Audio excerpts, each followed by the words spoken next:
Hey guys, let's go in the shop and get you caught up on what's going on. It's morning today, so I gotta unlock.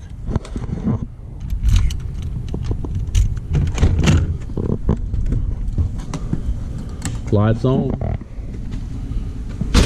I haven't been hitting this hard as I was there at one time. Just letting you guys know, I traded the high ram back to the guy I got it from for this Holly Sniper, and I know it's probably not the right thing to do, but I like the hood clearance so much.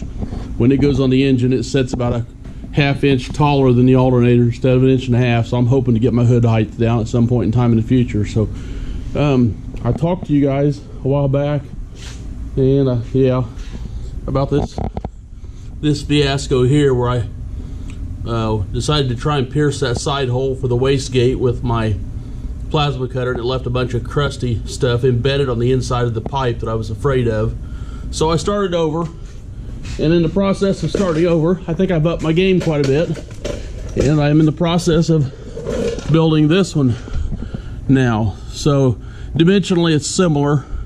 Everything's tacked up right now. I'm waiting on a back purge kit to show up so that I can, weld it properly. But I am considering taking this section here and standing this whole arrangement, standing up straighter for more firewall clearance. And this is V-banded to a 3-inch adapter plate, so it's a 3-inch V-band, T4 flange. Of course, those are available in a lot of different configurations. I can just buy a 3-inch V-band to T6. And I'm thinking if I stand this up straight, just replace it from here up where I got it tack welded with a different piece, that I can do a T6, T4 combination off this same style of elbow. And I'm considering building these for sale. It would be the same one, always works off of the Hooker manifolds, which I think are going to be great, and probably offered at a couple of different V-band options for the wastegate placement right there. As you can see, this wastegate's a PTE 66. It's really heavy, so I don't know that it'll stay on here. But you can, let me close up, I guess. Well, it won't hang there without being tack welded. But you can see where it's going to go. It's got clearance. I think it's one of the biggest ones made, and it's got sufficient clearance on the back side. And the packaging's really nice.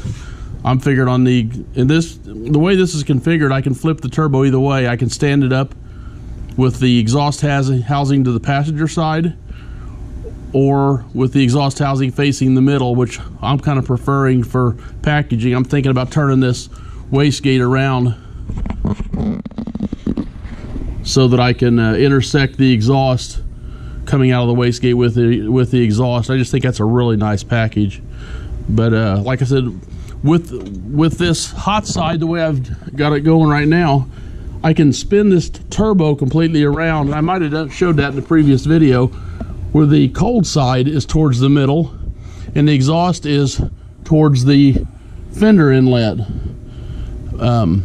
That's the advantage to having this steeper bend in here. When I stand this up straighter, I lose that option and I'm forced to put it this way.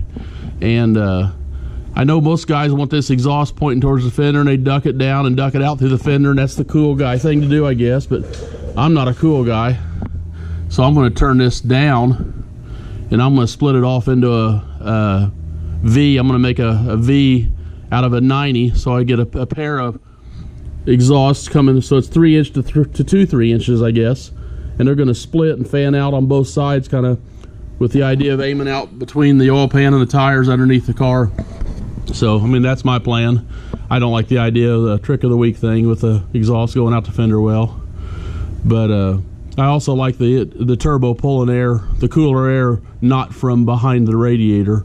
So I'm thinking about building a little dam over here just to block a little bit of hot radiator air, maybe to give it the propensity to pull colder air from around out of the fender well instead. So that's the advantages I see. That's why I'm doing it. But anyway, I thought I'd let you guys see what I'm doing to replace my mistake there. And that's about all I got to show for right now. Got a couple new tools coming in. I might briefly show you those when they arrive this week. And I'll get this uploaded. I like to keep them short. I don't want to lose anybody's attention. And that's all for now. I think we're going to start making some fast headway. So stay tuned.